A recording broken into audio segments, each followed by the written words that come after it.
اور اتنی پیاری یہ حدیث تو میں نے سوچ رہی تھی کہ شاید وقت نہیں ہوگا تو چلو میں اسکپ کر دیتی ہوں، لیکن پھر میں نے سوچا کہ نہیں، اس کے بغیر گزارا نہیں ہے، کیونکہ یہ اتنی موٹیویشن ہمیں دیتی ہے، ایسی باتیں بھی اور ایسی احادیث بھی کہ مسلم کی حدیث ہے کہ حضرت ابو ذر رضی اللہ عنہ روایت کرتے ہیں کہ رسول اللہ صلی اللہ علیہ وسلم نے فرمایا کہ اللہ سبحانہ تعالیٰ فرماتے ہیں کہ اے میرے بندو، میں نے ظلم کرنا اپنے اوپر حرام کیا ہے اور تمہارے درمیان بھی اسے حرام کیا، اس لیے تم ایک دوسرے پر ظلم نہ کرنا۔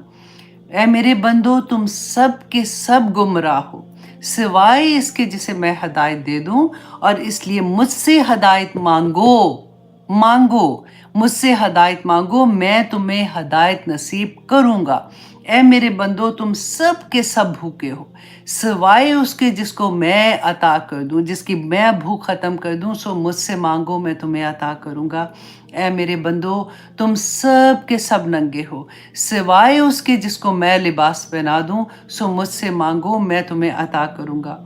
اور اے میرے بندو، تم دن رات گناہ کرتے ہو سوائے اس کے جو مجھ سے معافی مانگے اور میں اسے معاف کرتا ہوں، سو مجھ سے مغفرت مانگو، میں تمہیں معاف کر دوں گا۔ اور اے میرے بندو، تم سب مل کر، تمہارے پچھلے اور تمہارے اگلے، تمہارے انسان اور تمہارے جنات مل کر ایک انتہائی نیک اور متقی انسان کے دل کی طرح ہو جاؤ، تو اس سے میری بادشاہت میں کوئی فرق نہیں آئے گا۔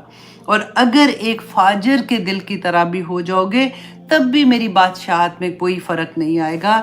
اے میرے بندو، اگر تمہارے اگلے اور پچھلے تمام انسان اور جن ایک میدان میں کھڑے ہو کر اپنی ہر حاجت کو میرے سامنے پیش کر دو، اور میں ہر انسان کو، ہر جنات کو اس کی ایک ایک حاجت اس کی پوری کر دوں، تو تب بھی میرے خزانے میں اتنی بھی کمی نہیں آئے گی جتنی تم سمندر میں ایک سوئی ڈال کر نکالتے ہو اور اس کی نوک پر جو پانی لگا ہوتا ہے۔ اللہ اکبر۔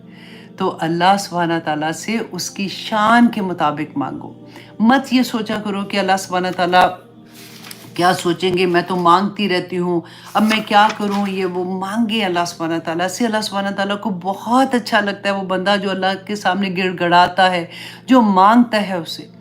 کوئی چیز بھی دیکھیے، اللہ کے پاس خزانے ہیں نا، عزت کے خزانے اس کے پاس، صحت کے خزانے اس کے پاس، دولت کے خزانے اس کے پاس، اولاد کے خزانے اس کے پاس۔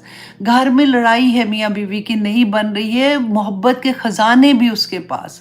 ہر چیز، جو بھی تکلیف ہے، جو چاہیے اس سے مانگے، اس کے خزانوں میں کوئی کمی نہیں ہے۔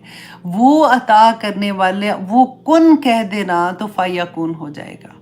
اس کے کن کے لیے دعا مانگے، اس سے کوشش کرے کہ میں کون سا وقت ہے جو رسول اللہ نے بتایا کہ اس وقت دعا کرو تو قبول ہوتی ہے۔ جمعے کا دن آپ دیکھیں، جمعے میں تہجد کے ٹائم کی دعا قبول ہو، تو تہجد کے ٹائم تو ایوری ڈے آپ اٹھتے ہیں، اللہ سبحانہ تعالیٰ آسمان دنیا پہ آ کے پکارتے ہیں، ہم نے کتنی دفعہ پڑھا، دعا قبول ہوتی ہے۔ جمعے میں خطبے کے درمیان میں جو ٹائم ہوتا ہے اس میں دعا قبول ہوتی ہے۔ جمعے کے دن مغرب سے پہلے جب ہم وضو کر کے بیٹھ جاتے ہیں تھوڑی دیر پہلے اور دعائیں کرتے ہیں، اس وقت دعا قبول ہوتی ہے۔ اذان کے بعد دعا قبول ہوتی ہے۔ ہر چیز اب وہ ہوتا ہے نا کہ بندہ ایک لالچ کی طرح دیکھتا ہے کہ یا اللہ کیا ایسا، میں کیا بولوں، کیا مانگوں، کس طرح سے۔ اللہم انی اسألک بانک انت اللہ، اے اللہ میں تجھ سے اس لیے مانگتی ہوں تو میرا اللہ ہے، میں کہاں جاؤں گی، صرف تیرے پاس آتی ہوں۔ بانک انت اللہ، بانک انت اللہ، بولتے رہا کرے کہ یا اللہ میں تیرے سامنے حاضر ہوگی، تو میرا اللہ ہے نا، میں اور کسی سے نہیں مانگ سکتی ہوں، تو نے مجھے عطا کرنا ہے، دے نا میرے اللہ، جو کچھ میری چاہت ہے یا اللہ اس کو میرے حق میں بہترین کر کے قبول کر لے۔ اللہ سبحانہ تعالیٰ عطا کرتے ہیں، خزانے اسی کے پاس ہیں، اس لیے منع کرتے ہیں کہ وہ ایک سجدہ جسے تو گرا سمجھتا ہے 1000 سجدوں سے دیتا ہے آدمی کو نجات۔ کہ کہاں سے تمہیں نہیں چاہتے اللہ سبحانہ تعالیٰ کے آدمی کے سامنے ذلیل ہو جاؤ۔ جو تمہیں ایک دفعہ عطا کرے گا وہ تمہیں 1000 دفعہ ذلیل کرے گا۔ نہ مانگو کسی کے سامنے، اللہ سبحانہ تعالیٰ کے سامنے جب جاؤ گے وہ اس کے دل میں القاء کر دے گا، وہ تمہیں عطا کر دیں گے انشاءاللہ۔